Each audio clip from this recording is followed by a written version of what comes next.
11 बजे लाइव हर खबर पे नजर में आई। अब अगली खबर का रुख करते हैं और अगली खबर झारखंड से जुड़ी हुई है। झारखंड में छात्रों ने सोरेन सरकार पर छलने का आरोप लगाते हुए आज सभी जिलों में सीएम का पुतला दहन का आह्वान किया है। इस बार और बड़े आंदोलन की चेतावनी दी गई है।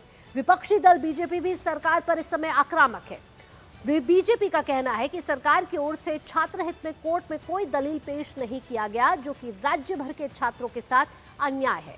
उधर जेएसएससी सीजीएल के सफल अभ्यर्थी नौकरी बचाने के लिए सड़क पर उतर आए हैं। कल दिन भर सचिवालय के गेट पर प्रदर्शन करने के बाद उन्होंने मोरहाबादी से अल्बर्ट एक्का चौक तक पदयात्रा निकाली। आज भी इनका धरना प्रदर्शन जारी रहने वाला है।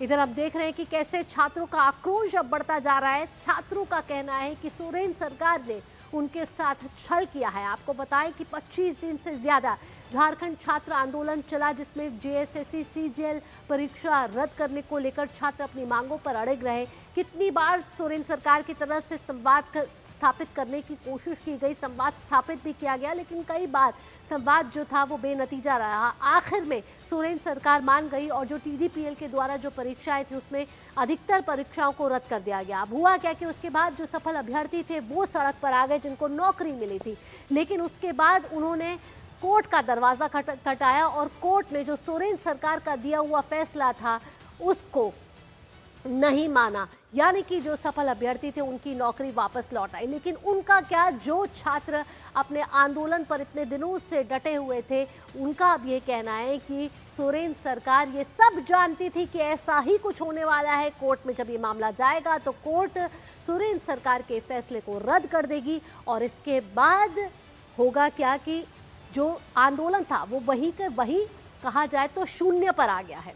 आइए अब आगे बढ़ते हैं। छात्र नेता देवेंद्रनाथ महतो जो कई दिनों तक भूख हड़ताल पर रहे थे, उनका ये कहना है कि सरकार की तरफ से पेश वकील ने सीआईडी जांच रिपोर्ट को ठीक से नहीं रखा। महतो ने चेतावनी दी है कि अगर सरकार ने धोखा दिया या मामले को दबाने की कोशिश की तो ये शांतिपूर्ण विरोध जारी रहेगा। क्या कुछ कहना है महतो का, आइए आपको सुनवाते हैं। कोर्ट के फैसला का सम्मान करता हूं, लेकिन आज हम एक बात जरूर कहेंगे कि जब माननीय हाईकोर्ट के द्वारा सरकार को मौका दिया गया तो सरकार की तरफ से एजी क्यों नहीं पहुंचे। उनके द्वारा सरकारी अधिवक्ता के माध्यम से मजबूती से सीआईडी जांच का रिपोर्ट को क्यों रखा नहीं गया। सरकार का मंशा कहीं ना कहीं लिपापोती वाला नजर आ रहा है। अगर सरकार यहाँ पर धोखा देती है, सरकार यहाँ पर लिपापोती करती है, तो ये आंदोलन, जो छात्र आंदोलन शांतिपूर्ण चल रहा था, ये आगे फिर चलेगा, ये जारी रहेगा, क्योंकि इस आंदोलन में हम लोग प्राण तक भी त्याग करने के लिए तैयार थे। और जब छात्र आंदोलन पर थे तब भी छात्रों ने कहा था, जब सरकार ने उनकी मांगों को मान लिया था, कि ये आंदोलन खत्म नहीं हुआ, ये स्थगित हुआ है। और देवेंद्रनाथ महतो ने कहा है कि अगर सरकार ने हमारे साथ छल किया है तो हम फिर से इस आंदोलन को शुरू करेंगे और ये विरोध प्रदर्शन हमारा शांतिपूर्ण तरीके से जारी रहेगा। इसके अलावा और भी कुछ छात्र नेता, उन्होंने भी अपनी प्रतिक्रिया दिया। छात्र नेता रविंद्र पासवान और पीयूष कुमार का भी यही मानना है कि सोरेन सरकार की नीयत में खोट है। हम तमाम छात्रों ने माननीय मुख्यमंत्री जी के बातों को माना, उनके डेलीगेशन के बातों को माना और अपना आंदोलन को स्थगित किया 2 महीने के बाद, ये सोच के कि सरकार का मंशा छात्रों के साथ है। लेकिन आज जो भी कुछ कोर्ट में हम लोगों ने देखने का काम किया, इससे यही पता चला कि सरकार जो है सो झारखंड के लाखों छात्रों के साथ छल किया है। सरकार जो है सो झारखंड के लाखों छात्रों को धोखा देने का काम किया है। आप एग्जाम नहीं रद्द कर रहे थे, वहां तक ठीक था। आप सीबीआई जांच नहीं कर रहे थे, ठीक था। लेकिन अगर छात्रों के साथ ये जो धोखा किए हैं, एक नया लड़ाई अब शुरू कर दी हम तमाम छात्रों के साथ। इसका जवाब हम तमाम छात्र आपको देंगे। महाधिवक्ता नहीं थे, संजय पीपरवाल सर जेपीएससी के पक्ष रख रहे थे। वो जज साहब के बोलने के बाद खड़े हुए और सिर्फ मुस्कुराए। इतना ही पक्ष रखा गया छात्रों का आज वहाँ पे 11 to 13 जेपीएससी के केस में और एफएसओ के केस में। तो सरकार छात्रों के साथ छल क्यों कर रही है? साजिश करके तो हमारा आंदोलन समाप्त किया गया या साजिश किया गया, ट्रैप में फंसाया गया हम लोगों को। तो साफ तौर पर छात्रों को यहां सरकार की मंशा पर शक है, संशय है। दरअसल आपको बता दें कि झारखंड के रांची छात्र आंदोलन ने हेमंत सोरेन सरकार को दोराहे पर लाकर अब खड़ा कर दिया है। चौतरफा यहां गिरती हुई नजर आ रही है। एक तरफ छात्रों का दबाव तो दूसरी ओर हाईकोर्ट का फैसला। दरअसल झारखंड हाईकोर्ट ने हेमंत सोरेन सरकार के उस आदेश पर अंतरिम रोक लगा दी है जिसमें जेपीएससी की 11वीं से 13वीं सिविल सेवा परीक्षा और उनसे हुई नियुक्तियां रद्द की जा रही थी। इससे लगभग 340 से लेकर 450 चयनित या नियुक्त अभ्यर्थियों को राहत मिली है। इनमें कौन कौन से वो अभ्यर्थी हैं और कौन कौन सी पोस्ट पे वो थे? Deputy collector, DSP, assistant professor, jail superintendent, food safety officer आदि पद शामिल हैं। ये अभ्यर्थी अब अपनी नौकरी पर बने रह सकते हैं जब तक कि अंतिम फैसला ना आ जाए। कोर्ट ने कहा है कि बिना व्यक्तिगत सुनवाई और नेचुरल जस्टिस के सिद्धांतों का पालन किए सबकी नियुक्ति रद्द करना सही नहीं है। सरकार को अब 15 दिनों का समय मिला है। सरकार को इन 15 दिनों में जवाब दाखिल करने का निर्देश दिया गया है। अब अगली सुनवाई 15 सितंबर को होने वाली है। तो लगातार हम देख रहे हैं कि छात्रों में अब आक्रोश बढ़ता जा रहा है और कहीं ना कहीं छात्रों का जो संयम है वो भी अब टूट रहा है, क्योंकि कहीं ना कहीं उनको लग रहा है कि सोरेन सरकार ने ये सब लीपापोती करने के लिए किया। आखिर में सोरेन सरकार इन छात्रों की भलाई करना ही नहीं चाहती थी और छात्रों ने मंशा जताई है। अगर सोरेन सरकार के मन में या ऐसी कोई भी बात थी तो फिर छात्र अपने आंदोलन में अब एक नया प्लान लेकर आगे बढ़ रहे हैं।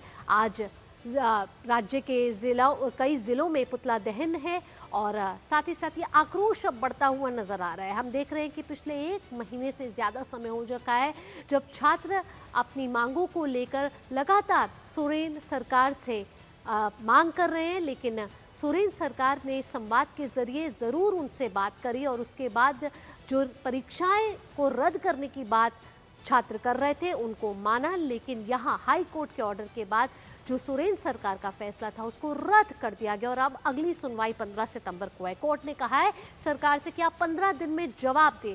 अगर 15 दिन में ये जवाब से कोर्ट संतुष्ट नहीं होता है तो उसके बाद कहीं ना कहीं सोरेन सरकार की मुश्किलें और बढ़ती जाएंगी, क्योंकि सोरेन सरकार सिर्फ एक तरफा यहाँ घिरती हुई नहीं नजर आ रही। ये लड़ाई अब 2 मोर्चों पर आकर खड़ी हो गई है। एक तरफ वो छात्र हैं जो इन परीक्षाओं में अनियमितताओं से परेशान थे और एक वो हैं जो सड़क पर आ गए और उन्होंने बाद याचिका दाखिल की जिसमें कोर्ट का सुनवाई के बाद जो सोरेन सरकार का फैसला था हालांकि उसको रद्द कर दिया गया है। सुनवाई अब 15 सितंबर को है। हमारे साथ दिवाकर कुमार रांची से जुड़ गए ज्यादा जानकारी के साथ। दिवाकर, यहाँ साफ तौर पर सरकार की मंशा पर शक है, कहीं ना कहीं छात्रों को लग रहा है छात्रों के साथ छल हुआ है।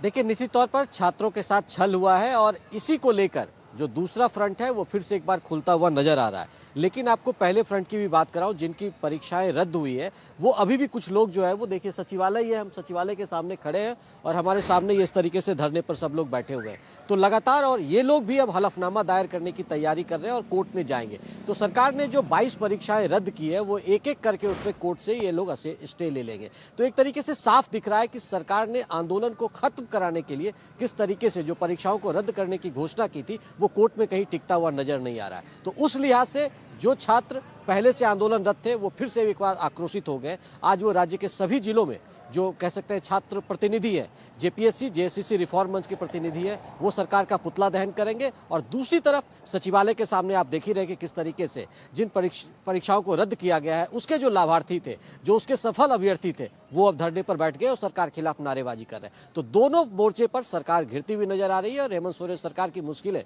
लगातार बढ़ती हुई दिख रही है, क्योंकि भारतीय जनता पार्टी भी अब इस मुद्दे पर खुलकर हमलावर है कि सरकार ने सिर्फ छात्रों को ठगने का काम किया है और ये आंदोलन अब और भी बड़ा होगा। दिवाकर, यहाँ मैं आपसे ये भी समझना चाहूंगी कि जो हाईकोर्ट ने सुनवाई करी और उसके बाद जिन परीक्षाओं को सोरेन सरकार ने रद्द किया था उस फैसले को अभी हाईकोर्ट ने रोक दिया है, इससे क्या ये समझा जाए कि जो अब सारे अभ्यर्थी थे, उन परीक्षाओं के सफल अभ्यर्थी थे जो सड़कों पर आ गए थे, उन सभी की अब नौकरी वापस आ गई है, या फिर 15 सितंबर को जो सुनवाई होगी उसके बाद ये आदेश जो आएगा उस आदेश को माना जाएगा? नहीं, ऐसा नहीं है कि ये चूंकि भावना इन्होंने अंतरिम आदेश कल हाईकोर्ट ने दिया है कि ये जो 2 परीक्षाओं के लाभार्थी थे, जेपीएससी 11वीं से 13वीं, ये जो सफल अभ्यर्थी थे जो बाकायदा नौकरी कर रहे थे, और दूसरा फूड सेफ्टी इंस्पेक्टर के जो पद थे, इनके जो लाभार्थी थे वो भी नौकरी कर रहे थे। इन तमाम लोगों को बोला गया कि आप काम पर वापस जाइए और सरकार को निर्देश दिया गया है। और जब 15 दिन बाद सरकार को बोला गया, क्योंकि कल सरकार की तरफ से जो तैयारी होनी चाहिए थी वो कोर्ट में कोई तैयारी दिखी नहीं, कि जिस आधार पर परीक्षाओं को रद्द किया गया था सरकार के वकील वो तर्क रख ही नहीं पाए, तो जिसको लेकर लगातार जो जेपीएससी और जेसीसी रिफॉर्म मंच के तमाम जो प्रतिनिधि हैं वो सवाल उठा रहे हैं सरकार की मंशा पर, कि सरकार के वकील ने कोई बात ही नहीं रखी। जब जज साहब ने सवाल उनसे किया तो वो सिर्फ मुस्कुराते रहे। तो इससे सरकार की मंशाओं पर उन्होंने सवाल उठाया और बोला कि सरकार 15 दिन बाद क्या गारंटी है कि सारी तथ्यों को वहां पर सही तरीके से रखेगी। इसीलिए लगातार जो छात्र प्रतिनिधि है वो सवाल उठा रहे हैं कि सरकार ने सिर्फ छात्रों को ठगने का काम किया है, छात्रों के साथ छलावा किया है, और जो सीआईडी जांच के जरिए एक तरीके से है वो मामलों को भटकाने की कोशिश हो रही है। इसलिए सीबीआई जांच इस मामले में होनी चाहिए। लगातार अब फिर से ये सवाल उठने लगा है। दूसरी तरफ आज जो सीडीपीओ के अभ्यर्थी थे वो उनकी भी ट्रेनिंग चल रही थी, और वो भी आज कोर्ट में चले गए। आज दोपहर बाद उस मामले में भी सुनवाई होगी। और अब जो सीजीएल, जो हमारे पीछे आप धरने पर देख रहे हैं बैठे हुए हैं, सीजीएल के अभ्यर्थी जिसमें सचिवालय सहायक के अभ्यर्थी है, ये लगातार नौकरी कर रहे थे और करीब 487 के आसपास ये सफल अभ्यर्थी है। ये लोग लगातार पिछले 8 महीने से नौकरी कर रहे थे। आज इन्होंने बाकायदा पूरी टीम बनाई है और ये हलफनामा लेकर कोर्ट में जा रहे हैं कि हमारी अर्जी पर सुनवाई की जाए। तो अब लगातार वो जो सफल अभ्यर्थी थी, जिन परीक्षाओं को रद्द किया गया, ये सभी के सभी कोर्ट में जा रहे हैं और एक एक कर मामले गिरते जा रहे हैं। 2 मामलों को फिलहाल जो है हाईकोर्ट ने स्टे दिया है, तो कहीं ना कहीं उन अभ्यर्थियों को फायदा हुआ है। लेकिन अब जो छात्र आंदोलन चल रहा था, 26 दिनों से जो सड़कों पर छात्र थे, वो ठगा हुआ महसूस कर रहे हैं। दिवाकर, यहाँ मैं आपसे एक और बात पूछना चाहूंगी। अब सोरेन सरकार पर आखिरकार विकल्प बचता क्या है? अगर वो चौतरफा घिरती जा रही है और अगर आप उसे कोई सोल्यूशन निकालना है और दोनों तरफ को संतुष्ट करना है, तो सोरेन सरकार के पास क्या क्या रास्ते बचते हैं? देखिए, सरकार एक कोशिश कर रही है कि हम सीआईडी से मामले की जांच कर रहे हैं। कल एक और एसआईटी का गठन किया है सरकार ने, जो पूरे मामले की जांच करेगी, सीजीएल परीक्षाओं में क्या क्या अनियमितताएं हुई है। 37 विद्यार्थियों को जिन पर शक है कि उन्होंने पैसे देकर या अनियमितता का सहारा लेकर नौकरी किया है, वह का फायदा उठाया है, वैसे लोगों को सम्मन जारी किया जा रहा है और उनसे पूछताछ करेगी सीआईडी की टीम। लेकिन लगातार सवाल यही है कि सीआईडी जो कार्रवाई कर रही है, क्योंकि सीआईडी ने सीजीएल परीक्षा जो पहले हुई थी उस दौरान भी सीआईडी ने जांच किया था और उसके बाद उन्होंने क्लोज कर दिया कि कोई अनियमितता नहीं हुई है। तो इस तरह की चीजें जब निकल कर आती है तो दोबारा छात्रों को यही आशंका व्यक्त कर रहे हैं कि फिर सीजीएल से उसी तरीके से दबाव बना के स्थिति को सरकार जो है वो ठंडे बस्ते में डाल देगी और फिर मामला सब खत्म हो जाएगा, जो पहले साल भर पहले हुआ था। तो छात्र इस बात को लेकर आशंकित है कि सरकार सही दिशा में चीजों को नहीं रख रही है, या सीआईडी की जो जांच है वो सिर्फ लिपापोती के लिए की जा रही है और छात्रों को सिर्फ ठगने का काम ये सरकार कर रही है। तो हेमंत सोरेन वहां पे घिर रहे हैं। दूसरे जो परीक्षाएं रद्द हुई है, सड़कों पर जो अभ्यर्थी आ गए, वो पिछले 3 दिन से सरकार के खिलाफ लगातार नारेबाजी कर रहे हैं। कल शाम में आपको मैंने तस्वीरें दिखाई कि किस तरीके से जो सीजीएल के अभ्यर्थी है, जो नौकरी कर रहे थे, उन्होंने बाकायदा तिरंगा यात्रा निकाले। उनके परिजन के लोग इस तिरंगा यात्रा में शामिल हुए और सड़कों को इन्होंने एक तरीके से जाम कर दिया। तो कहीं ना कहीं पूरी स्थिति एक तरीके से हम कह सकते हैं कि अराजकता की स्थिति झारखंड में बनती हुई जा रही है, और जो स्थितियां बन रही है उससे कहीं ना कहीं आम जनता त्रस्त भी फील कर रहा है। बिल्कुल। तो पूरी सिचुएशन को देखे, स्थिति को देखे, तो इस समय जटिल दिख रही है स्थिति, क्योंकि दोनों तरफ से जो छात्र हैं वो परेशान हैं। एक वो हैं जिनकी परीक्षाएं रद्द होने के बाद उनका भविष्य अधर में है, और जो सफल तरीके से जिन्होंने परीक्षाएं क्लियर करी, जिनकी नौकरी लगी हुई थी, वो कहीं ना कहीं अब सड़कों पर आ गए हैं। यानी कि दोनों तरफ से स्थिति जो है वो चिंताजनक बनी हुई है। लेकिन सोरेन सरकार पर इस समय दबाव जो है वो बढ़ता हुआ नजर आ रहा है। दिवाकर, तमाम जानकारियों के साथ यहाँ आपका धन्यवाद। चलिए अब आगे बढ़ेंगे और अगली